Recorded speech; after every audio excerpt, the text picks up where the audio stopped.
Good morning, students. Today it's 31st of October and it's morning class. आज हम GS means people second का question discuss करेंगे. But उससे पहले please subscribe my YouTube channel NSN Lights and follow my other media handles as well, right? So चलिए start करते हैं. आज का क्वेश्चन मैं आपके लिए IR का एक क्वेश्चन लेके आई हूँ. लैंड डिस्प्यूट से लेके टेरिटरी डिस्प्यूट जो हो रहा है हमारा. So the question is about critically analyze the recent geopolitical developments in India's neighborhood in context of India, Nepal, China triangulation, right? So 250 words में हमें ये क्वेश्चन कर देना है और the question is asking about कि इंडिया चाइना नेपाल अभी खासकर 2020 में बहुत ज्यादा डिस्प्यूट इसने क्रिएट किया है. तो ये पूरा इशू क्या है और इससे रिलेटेड क्या क्या जियोपॉलिटिकल डेवलपमेंट्स है जो इंडिया अभी देख सकता है अपने आने वाले टाइम में. राइट. सो हमें पूरा एक बार तो मामला समझाना होगा इसमें क्या हुआ है. अप्रोच में हम क्या रखेंगे, इंट्रोडक्शन में हमें recent diplomatic struggle between India Nepal बता देना है. बॉडी में हम लिख देंगे explain the ongoing India Nepal border disagreement in detail. आप एक मैप भी बना सकते हैं सूटेबल, अगर आपको सही लगे तो बहुत इजी मैप होगा, अभी मैं आपको समझा दूंगी. And describe the role of China in Indo Nepal relationship. Right. So हमें तीनों का जो कंट्रीज का रिलेशन है, बिकॉज सबका बॉर्डर इशू से ही रिलेटेड है, बॉर्डर एरियाज ये यही डिस्प्यूटेड है मेनली. तो ये जो पार्ट है यहाँ पे नेपाल हो गया, ये इंडिया का पार्ट है कुछ और ये पूरा चाइना है. ठीक है. सो पूरा बॉर्डर डिस्प्यूट तीनों कंट्रीज का चलता रहता है. नेपाल ने अभी चाइना की ही कहने पे थोड़ा सा एग्रेसिव हुआ है नेपाल, अदरवाइज हमारे नेपाल के साथ रिलेशन अच्छे रहे हैं. सो वे फॉरवर्ड में हम लिख देंगे some topics suggest करते हैं diplomatic solution that India should adopt to restore cordial relation in this in its neighborhood. मतलब हम वे फॉरवर्ड में लिख देंगे कि हम कोई सोल्यूशन ऐसा बता देंगे जो फ्यूचरिस्टिक सोल्यूशन होगा और अच्छा होगा, इम्प्लीमेंट हम कर सकते हैं. राइट. ऐसा कोई हमें सोल्यूशन बता देना है इसके लिए. So the map would be like कि आपका हमें आई होप आपको पता भी होगा कि क्या क्या डिस्प्यूट चल रहा है. तो दिस इज नेपाल. राइट. ये नेपाल है. यहाँ पे उत्तराखंड इंडिया में तीन जगह है. लिम्पियाधुरा, एक काला पानी थी बिल्कुल बॉर्डर पे, एक लिपू लेक पास. राइट. लिपू लेक पास तो आप कई बार जो पासेस पढ़ते हैं तो उसमें भी हम तैयारी करते हैं इसकी. राइट. सो ये कुछ इशू कुछ जगह है जो काफी डिस्प्यूटेड है. ये जो एरिया है इनका मतलब बाउंड्री लगती है, एक तो काला पानी, लिपू लेक और लिम्पियाधुरा. इसको अभी नेपाल ने डिक्लेयर किया है अपने ऑफिशियल पॉलिटिकल मैप में अपना पार्ट. जैसे हमारे पाकिस्तान ने अपना पूरा हमारा जो जितना भी लाइक जम्मू एंड कश्मीर था उसको अपना बनाया है ऐसे मैप में, वैसे ही नेपाल ने इस पार्ट को जो इंडिया का पार्ट था उसको अभी अपना डिक्लेयर कर दिया है. तो मैप क्लियर हो गया. बहुत इजी मैप है, आप चाहें तो इसको बना भी सकते हैं जब क्वेश्चन आए. तो मैं आपको सजेस्ट करूंगी कि ऐसे ऐसे जो चीजें आप जरूर एक माइंड मैप हो जाए, एक आपका ये मैप हो जाए सिंपल कि आप बताना चाहें टेरिटरी अगर कोई दिखा रहे हैं, आप क्वेश्चन में बता रहे हैं, अगर उसको मैप के थ्रू अगर आप बता देंगे तो काफी इम्पैक्ट पड़ेगा आपके आंसर पे और एग्जामिनर आपको एक नंबर शायद ज्यादा भी दे दे. राइट. सो इंट्रोडक्शन में हम लिखेंगे India has recently released a new political map. Nepal ने रिलीज किया है और क्लेम किया है काला पानी, लिम्पियाधुरा और Lipu Lekh of Uttarakhand as part of Nepal's territory. Though Kala Pani has been a disputed territory between India and Nepal. ठीक है. सो काला पानी इन तीनों में से डिस्प्यूटेड टेरिटरी है हम मानते हैं, बट दो को तो फालतू में ही इन्होंने अपना पार्ट बता दिया है, ये तो कंप्लीटली इंडिया का पार्ट थे. दिस कार्टोग्राफी मतलब जो मैपिंग है हमारा, ये कार्टोग्राफी है, इससे रिलेटेड जो इशू है, assertion by Nepal appears to threaten the special relationship between India and Nepal. अब स्पेशल वाली बात आ गई जी. स्पेशल क्या है जी? स्पेशल ये है कि हम कभी भी नेपाल जा सकते हैं, कभी भी नेपाल से इंडिया आ सकते हैं. आधा नेपाल लगभग आधा क्या 90%. अब नेपाल वालों को बोलिए आप चाइना में जाके जॉब कीजिए, उनके लिए इतना इजी थोड़ी है और चाइना कोई जाएगा भी नहीं. वो बस ये है कि इन्फ्लुएंस में आ गए just because of the economic perspective. Right. But जो फायदा है नेपाल को वो इंडिया से ही होता है इकोनॉमिकली. राइट. उनकी जो डेमोग्राफी है वो मोस्ट ऑफ द टाइम हमारे इंडिया में ही रहती है, आपको पता है. As like my cook is from Nepal. अब मैं उनसे 2 दिन पहले ही बात कर रही थी कि व्हाई इज नॉट कमिंग. सो अभी वो आ गए हैं फिलहाल. So that's how. नेपाल से हमारा उनकी बिना नेपाल के बिना हमारा काम नहीं चलता है, हमारा और नेपाल का हमारे बिना काम नहीं चलता है, राइट? सो ऐसा है हम दोनों का एक दूसरे के लिए। सो स्पेशल रिलेशनशिप है हमारे लिए, बिकॉज कोई वीजा नहीं लगता, कुछ नहीं लगता, बस से सीधा चले जाइए, यूपी से जस्ट बॉर्डर टच होता है, ओके। और उसमें ज्यादा कुछ हमारी जो और भी जो हमारे रिलीजन है, रिलीजन देख लीजिए आप, हिंदू रिलीजन है वहाँ भी, और हम बिल्कुल एक जैसा ही हमारे जो राइट की हमारी जो कल्चर है वो भी मैच करता है नेपाल से। तो बहुत सारी चीजें हैं कि स्पेशली इसलिए हम इसको बोल रहे हैं, ठीक है? सो ये ध्यान रखिए। अब क्या किया है, अब नेपाल ने चाइना के इन्फ्लुएंस में आके थोड़ा सा आनाकानी किया है। Further चाइना's engagement with Nepal in order to counterbalance the Indian influence in Nepal has also led to erosion of trust between India and Nepal, right? So China का जो engagement हुआ है नेपाल के साथ in order to counterbalance Indian influence in Nepal, बिल्कुल। क्योंकि जो India का था बहुत ज्यादा इन्फ्लुएंस नेपाल में हो रहा था। अभी मैंने वन लाइनर में आपको कुछ दिन पहले बताया था कि कुछ 20 के आसपास बसेस इंडिया ने दिया है नेपाल को। तो कहने का मतलब नेपाल कभी इंडिया से अलग था ही नहीं। इंडिया में जो भी रिलीजियस एक्टिविटीज हो गई और कुछ हो गया, तो उनको जब भी नेपाल को जरूरत हुई है ना, तो इंडिया ने सबसे पहले हेल्प किया है। सो इसी चीज से चाइना ने थोड़ा सा समझा कि हमारे लिए अच्छा है, बिकॉज चाइना का क्या स्ट्रैटेजी रहता है कि उसकी बाउंड्री में जो भी चीजें लगती है ना, कोई भी कंट्री हो, कोई भी पार्ट हो, कोई भी स्टेट हो, कुछ भी हो, चाइना को ये लगता है कि हमें वो कहीं ना कहीं विजन में आज से 20 साल बाद, 50 साल बाद अपने इन्फ्लुएंस में लेना ही लेना है, चाहे कोई भी पार्ट हो, राइट? चाइना का मेन स्ट्रैटेजी ही यही है, उनका यही रहता है पूरी दुनिया में। उनकी जो टेरिटरी है ना, उस टेरिटरी के आसपास जो भी, आप तिब्बत का देख लीजिए, तिब्बत के साथ क्या किया था उन्होंने, राइट? तिब्बत में जो उनके लोग थे, खुद तिब्बत के लोगों को ही इतना फैला दिया, आसपास पूरी चाइना में ही उनको डाल दिया कि वो अपने राइट्स के लिए लड़ ही नहीं पाए, इकट्ठा ही नहीं हो पाए, राइट? सो फिर तिब्बत को किसने दिया, किसने जगह दिया? तिब्बत को इंडिया ने जगह दिया। सो इस तरह से जो चाइना और इंडिया का जो इन्फ्लुएंस है बहुत ज्यादा बाउंड्री इशू पे, वो हमेशा चलता रहता है। अब अक्साई चीन का इशू ले लीजिए, अक्साई चीन पे इंडिया, चाइना बोलता है कि हमारा है, इंडिया बोलता है हमारा है, बट अब डिक्लेयर करने के लिए कोई प्रॉपर स्ट्रेटजी नहीं, कुछ नहीं है, ठीक है? सो ऐसे ही अरुणाचल प्रदेश में चाइना बोलता है ये हमारा पार्ट है, ठीक है? तो ऐसे ही खुलेआम डिक्लेयर करता रहता है चाइना। सो नेपाल के साथ उन्होंने क्या किया, नेपाल है गरीब देश, ना कोई इकोनॉमी है, ऊपर से लैंड लॉक्ड है, सबसे बड़ी बात लैंड लॉक्ड कंट्री है ये। और लैंड लॉक की सबसे बड़ी प्रॉब्लम क्या होती है, वो इंटरनेशनल ट्रेड है ना जो इनका, वो जो बाय सी होता है वो बहुत प्रॉब्लमेटिक होता है कि करे तो करे क्या, कहाँ से जाए? या तो वो चाइना की हेल्प से आएंगे, चाइना की हेल्प से, देखो नेपाल यहाँ है, वो चाइना की हेल्प से जाएगा साउथ चाइना सी से अपना जितना भी ट्रेड है वो करेगा, या वो इंडिया की हेल्प से जाएगा अपना बांग्लादेश के रास्ते कोलकाता, यहाँ से वो ट्रेड करेगा, किसी न किसी का हेल्प तो लेना पड़ेगा। अब ऐसे में कोई ना कोई कंट्री जो उसको ज्यादा बेनिफिट देगी वो उसी की तरफ हो जाएगा। तो चाइना ने वही किया, राइट?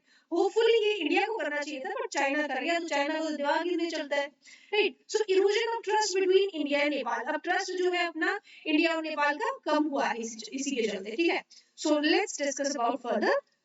देख लेते हैं हम कि आगे अब क्या स्कोप है इसका। बॉडी में देख लेते हैं कि बैकग्राउंड ऑफ टेरिटोरियल डिस्प्यूट, अब इसका बैकग्राउंड क्या है पहले ये देख लेते हैं। 1816 में एक ट्रीटी हुई थी, Sugauli treaty, between British India, मतलब उस टाइम पे जो ब्रिटिश थे इंडिया में, उसको ब्रिटिश इंडिया बोलते हैं, and the kingdom of Nepal states the Kali river in the Kala Pani region demarcates the border between India and Nepal. अब जो काली रिवर है, देखो ऊपर से हम जो डिमार्केट करते हैं, नेपाल हिमालय, हुमायूं हिमालय हम बोलते हैं ना, ऐसे तो काली रिवर और तीसरा रिवर के बीच में वही है अपना नेपाल हिमालय। तो वही जो बाउंड्री बनाता है, तो बाउंड्री नेचुरल बाउंड्रीज जो होती है वो क्या बनाती है, तो कोई माउंटेन रेंज होता है, जैसे यूराल माउंटेन रेंज है ना, हमारा रशिया और पूरा यूरोप में वो एक तरह से बाउंड्री बना देता है, ठीक है? तो उसी से हम उसको बोलते हैं कि ये इधर एशिया है, इधर रशिया है, और मिला के उसको यूरेशिया बोल देते हैं। और एक होता है जो नदियां होती हैं, राइट? जैसे अब इंडस ने बाउंड्री बना दिया इंडिया और पाकिस्तान का। अब जैसे काली है, काली ने अपना जो टेरिटरी बना दिया अपना इंडिया और नेपाल का, ठीक है? तो उसी को, और काला पानी जो रीजन है वो उसी पॉइंट पे है, और ये इंडिया नेपाल का जो बाउंड्री है वो बनाता है। However, in recent times, Nepal has contested that the tributary joining the Mahakali River at Kalapani is not the Kali River. अब इन्होंने क्या बोला है कि काला पानी पे जो महाकाली रिवर है, जो ट्रिब्यूटरी है काली की, उसको महाकाली बोल देते हैं, और उसको बोला है कि ये जो काला पानी पे जो रिवर जो जाएगी महाकाली, अब इसका पार्ट नहीं होगी। Nepal now contends that the Kali River lies further west to the Lipu Lake Pass. अब काली रिवर, इसका मानना है नेपाल का कि ये वेस्ट की तरफ, वेस्ट मतलब इंडिया की तरफ, अब कि यहाँ पे है जी वो, ठीक है, जो काली रिवर है वो वेस्ट की तरफ लाई करती है, ना कि यहाँ ईस्ट की तरफ। ईस्ट में तो अब नेपाल है ही, इसीलिए उसने डिक्लेयर किया कि जो काला पानी है ना उसकी वेस्ट तक यहाँ पे, ये भी नेपाल का पार्ट है। अगर हम इसको काली को क्या बोलते हैं, अगर हम काली को बोलते हैं कि वो जो बाउंड्री है वो डिफाइन करती हो, ठीक है। So this results in a boundary dispute between India and Nepal. अब बिल्कुल होना था, क्योंकि अब ये तो जी पता नहीं कब की बात बोल रहे कि काली, और यहाँ जैसे हम बोलते हैं कि सरस्वती, गंगा यमुना सरस्वती तीनों लाइक नदियां हैं, उनका संगम है, तो सरस्वती का पता नहीं कभी था या नहीं थी, ठीक है, बट उसको मानते हैं कि यहाँ पे सरस्वती थी। तो ऐसा ही इन्होंने काली के मामले में किया है। There is a similar dispute over Susta region due to a change of course by the Gandak River, which demarcates the Indo-Nepal border in Champaran, ठीक है। सो सिमिलर डिस्प्यूट है। अब जो बिहार से बॉर्डर लगता है अपने नेपाल का, तो बिहार में भी मतलब बिना किसी वीजा के, बिना किसी रोक टोक के नेपालीज आते हैं बिहार के रास्ते, ठीक है। तो वहां भी गंडक रिवर के जो मामले में वो जो बॉर्डर है, वो भी इंडो नेपाल बॉर्डर जो बनाता है चंपारण बिहार में, वो भी डिस्प्यूटेड है इसी वजह से कि वो बोलते हैं कि हमारा पार्ट है। Like this series of diplomatic struggles. अब इसमें क्या है, डिप्लोमेटिक जो दो देशों की कंट्रीज, उनके जो लाइक हाईलाइट रिलेशनशिप है, वो जो स्ट्रगल करते हैं, तो उसको बोलते हैं। देखिए कि Nepal solution on Kalapani is part of a series of events which reflects a rough patch in India Nepal ties. Of course, why rough patch? जब से कालापानी का इशू हुआ है, India's other parts being India's reservation on Nepal's new constitution in 2015, जो India का reservation है, जो नए जो कॉन्स्टिट्यूशन में नेपाल का कॉन्स्टिट्यूशन बना है 2015 में ही, तो अभी तक ये स्ट्रगल कर रहा है खुद से ही। तो फिर जो इसका इंटरनेशनल रिलेशनशिप है वो भी इसीलिए ही स्ट्रगल कर रहा है। Virtual blockade of oil supplies from India to Nepal for 6 months, इसी वजह से अपना जो virtually जो blockade हुआ था जो oil का, because oil मैंने बोला ये oil कैसे आएगा, oil आएगा जी सऊदी से। अब सऊदी से आने के लिए पानी का रास्ता चाहिए, पानी के लिए नेपाल के पास इतना थोड़ी है पैसा कि वो सी पैक बना डाले, ठीक है। बट वो उसने क्या कर, वो या तो हेल्प लेगा इंडिया की, चाइना की, तो वही जो वर्चुअल ब्लॉकेड था वो इंडिया ने किया। चाइना's growing influence, अब growing influence is चाइना का तो काम ही है आसपास के पड़ोसी सबको हड़प लो।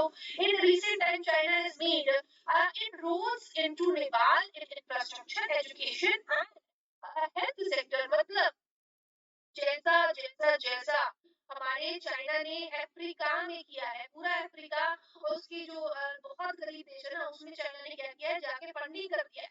और फंडिंग करेंगे तो क्या करेंगे, फर्स्ट में दबे रहेंगे और धीरे धीरे करके वो पूरा देश ही चाइना के अंडर आ जाएगा। तो चाइना का यही मतलब है कि जितनी भी जो दुनिया में अब जो लैंड वो एक्वायर कर सके ना, वो उनका पर्पस रहता है। कम्युनिस्ट कंट्री सरकार तो कोई चेंज होने वाली है, ठीक है, वो वही रहेगी और ये सब चलता रहेगा चाइना का, ठीक है। तो वही किया इन्होंने नेपाल में इन्होंने डाल दिया कि गरीब को आप खाना दे दो, उसको अच्छा से कर दे दो, उससे ज्यादा उसको क्या चाहिए। तो वही नेपाल के साथ किया इन्होंने, इंफ्रास्ट्रक्चर में पैसा लगा दिया, एजुकेशन में, हेल्थ में लगा दिया। अब Nepal wants to take advantage of चाइना's BRI belt and road initiative project of China, ठीक है। अब इसी बेल्ट एंड रोड की वजह से ही जो चाइना है वो अपना ट्रेड पूरी दुनिया के साथ इजी करेगा, और नेपाल चाहता है कि उसमें उसको हेल्प मिले, ठीक है, मतलब उसको भी उसमें पार्ट मिले। India is worried that China's checkbook diplomacy would turn Nepal into a client state which would undermine India's security interest। बिल्कुल, अब इंडिया को तो बड़ी टेंशन होना जरूरी था कि चाइना जैसे उसको खरीद रहा है, एक तरह से उसको उसके ऊपर इतना इन्वेस्टमेंट ही कर दिया है कि उसको एक तरह से उसने खरीद लिया है, और ये इंडिया के लिए बहुत बुरी बात है, क्योंकि अब फिर जब खरीद ही लिया उसने नेपाल को, तो फिर दोस्ती यारी का मतलब नहीं रह जाता, क्योंकि जब तक वो इकोनॉमी उसकी बस में है चाइना की, तब तक वो चाइना को कुछ बोलेगा नहीं, और इंडिया चाहे कुछ भी बोले, कितने भी अच्छे रिलेशन हो इंडिया के, right. So however, Nepal has asserted that its relationship with China is purely economic and will not be hurting the Indian strategic interest in any way। खैर ये तो आने वाला समय ही बताएगा कि इंडिया नेपाल इतना जो बोल रहा है कि ऐसा कुछ प्रॉब्लम नहीं होगा, पर चाइना का तो पर्पस यही रहता है ना कि जो कंट्री उसकी अंडर आ जाए वो कभी बोले ना, और जैसे उन्होंने तिब्बत का हाल किया वैसे ही अब हांगकांग का कर रहे हैं कुछ सालों में, देख लेना, ठीक है। और ऐसे ही अब जो आसपास की बाउंड्रीज है, अरुणाचल को तो खुलेआम डिक्लेयर कर रहे हैं, गवर्नमेंट पता नहीं क्या करती है हमारी। और ऐसे ही हमारे जो नेपाल है इतना अच्छा रिलेशन है, मतलब इंडिया और नेपाल में कभी कोई डिफरेंस रहा ही नहीं, राइट। लैंग्वेज एक है, नेपाली आप कभी जानते हो तो नेपाली भी हिंदी से थोड़ा सा रिलेट ही करता है, डिफरेंस नहीं है ज्यादा, राइट। और बिहार में तो ऐसा है कि नेपाल और बिहारी एकदम मतलब एक ही जैसे थाली खाते इस तरह से वहां पे आना जाना है, राइट। और इंडिया बाकी जो जितने भी इंडिया का भी जो बिजनेस है बहुत सारे वो नेपाल बेस्ड है, नेपाल के लोगों का भी जो इनकम है वो भी इंडिया बेस्ड है। तो ऐसे नेपाल के ऐसे हालत में कहना कि हमारा रिलेशन खराब नहीं होगा चाइना की वजह से, कहीं ना कहीं गलत है कि क्योंकि चाइना तो उसको पूरा एक्वायर कर लिया है ना। वे फॉरवर्ड इसमें क्या है, हमें बताना था, याद याद आ गया आपको, हमें बताना था एक फ्यूचरिस्टिक एक हमें देना था एक आइडिया, एक देना था हमें व्यू पॉइंट कि जिससे किसी को भी नुकसान ना हो। India and Nepal through cooperation could bring growth and prosperity, promise people and reach, right। अब देखो अच्छी सी बात है, वही सीधी बात है, हम भी अच्छा बता रहे हैं कि सजेस्ट कर रहे हैं कि इंडिया नेपाल अगर साथ रहे तो बिल्कुल सबके लिए ग्रोथ करेंगे, प्रॉस्पेरिटी करेंगे, पीपल जो अपने लोगों और रीजन का जो भला है वो कर पाएंगे, कौन कर पाएंगे। हमारे आइडियाज ज्यादा सिमिलर है as compare to the Chinese, ठीक है। चाइना की जो आइडिया अगर नेपाल के साथ मिलाएंगे तो इतना सिमिलैरिटी नहीं मिलेगी जितना इंडिया और नेपाल का है, समझिए ना। तो ऐसे ही इंडिया बोल रहा है, बट इंडिया को तो खुद का भी तो हालत देखना चाहिए ना कि अपना क्या बुरा हाल चल रहा है, हमारा इकोनॉमी जैसे डाउन हो गया है, कोरोना ने कहीं का नहीं छोड़ा है, ठीक है। और वैसे ही हमारा हेल्थ सेक्टर अभी डिटीरियोरेट है, अभी हमारा बॉर्डर जो बाउंड्री इशू है वो भी है क्योंकि चाइना हमें भी आगे दिखा रहा है और उधर से नेपाल भी उसका साथ दे रहा है। तो कहने में तो इजी लगता है कि हम ग्रोथ और प्रोस्पेरिटी साथ मिलकर कर सकते हैं, बट उससे पहले इंडिया को इतना अपने आप में स्ट्रांग होना पड़ेगा ना कि यहाँ के लोगों को ही हम किसी से ना मांगे, हम खुद में डेवलप हो। अब देख लीजिए, अब जैसे बिहार इलेक्शन है, बिहार इलेक्शन में मुद्दे वही जॉब मिलेगा, ये मिलेगा, ये मतलब हर जगह आप देखिए इंडिया में कहीं भी होता है, सेम ही रीजन होते हैं वोट के लिए, बट होता डेवलपमेंट कुछ नहीं है। ऐसी हालत में जब खुद इंडिया ही स्ट्रगल कर रहा है अपने डेवलपमेंट के लिए तो दूसरी कंट्रीज को क्या हेल्प होगी। So this both countries should make diplomatic efforts to resolve the present crisis. बिल्कुल दोनों को साथ आना चाहिए, प्रेजेंट क्राइसिस को दूर करने के लिए बातचीत जरूर होनी चाहिए। सुषमा जी के टाइम में काफी जो इंटरेस्ट था वो बढ़ गया था दोनों कंट्रीज का, बट जैसे ही उनके बाद इतनी ज्यादा जो फॉरेन नेबर उनके साथ हमारे रिलेशन थोड़े खराब हो गए हैं। Further, India should stop looking at Nepal purely through a security prism and at bilateral relation only as transactional and part of a zero-sum game with China। बहुत बड़ी बात है कि इंडिया को सिर्फ एक सिक्योरिटी प्रिज्म की तरह से नेपाल को नहीं देखना चाहिए कि हमारी बाउंड्री का इशू है हमारे साथ, मतलब अगर नेपाल गड़बड़ हो गया तो चाइना तो फिर एकदम घर में घुस गया, यूपी में आ गया जी चाइना, ठीक है। सो इस तरह से नहीं सोचना चाहिए, हमें देखना चाहिए कि हम कैसे अपने बायलैटरल रिलेशन पहले नेपाल के साथ अच्छे करें और फिर हम चाइना को मात दें, ठीक है। So India should revise its stance on the India Nepal China economic corridor, ठीक है। बिल्कुल अपना जो स्टैंड, अपनी जो जगह है इंडिया नेपाल चाइना इकोनॉमिक जो कॉरिडोर है जो हमारा बन रहा है बाय रोड, वो भी उस पर भी हमें ध्यान देना चाहिए। ध्यान कब देंगे, वही तो ना इकोनॉमी हो जब, ठीक है। अब इन एक्स्ट्रा चीजों पे इकोनॉमी पे ध्यान दें या अपना हेल्थ सेक्टर जो खराब हो रहा है और जो बाकी जो हमारा एजुकेशन देख लीजिए 1 साल से बंद पड़ा है सब कुछ, तो हम किस पे ध्यान दें। तो इंडिया का बताने को तुम कह रहे हैं कि हमें जो कॉरिडोर है उस पर ध्यान देना चाहिए, अपने रिलेशन बढ़ाने चाहिए, हमें नेपाल को हेल्प करना चाहिए इंस्टेड ऑफ दैट कि नेपाल हेल्प ले चाइना से। The corridor provides a livelihood of greater tourism and people-to-people contact, which is important for bridging the trust deficit that exists today between India and China. जो corridor हम बनाने की बात कर रहे हैं ये टूरिज्म भी बढ़ाएगा हमारा, बिल्कुल चाइना के लोग इंडिया में आएंगे, इंडिया के लोग चाइना में जाएंगे और कांटेक्ट बढ़ेगा। और ये क्या करें, बहुत दूर की बात बोले, बहुत उड़ते दिल छोड़ रहा है, ठीक है। सो ये दूर की बात ही कभी होने वाला है। सो इंडिया चाइना के रिलेशन फिर से सुधर जाएंगे और आपके Nepal should ensure India that any of its development activities will not jeopardize India's strategic interest. कहने का मतलब है इंडिया नेपाल को भी इंश्योर करना चाहिए कि वो ऐसी कोई एक्टिविटी ना करे जो इंडिया के स्ट्रेटेजिक इंटरेस्ट को हैम्पर करे, क्योंकि हम अब आज तक तो हमने ही पाला है नेपाल को। So this is all about today. Quick one liner भी देखेंगे, तबीयत बहुत खराब है, बोला नहीं जा रहा है, I can't say anything about this, right? So कल भी क्लास इसीलिए नहीं हो पाया. Maximum of you are asking continuously why you are not taking classes. Just because of my throat एक और मेरा जो कोल्ड है बहुत बुरा हाल है, right? So this is all about today. Thank you so much. Have a nice day.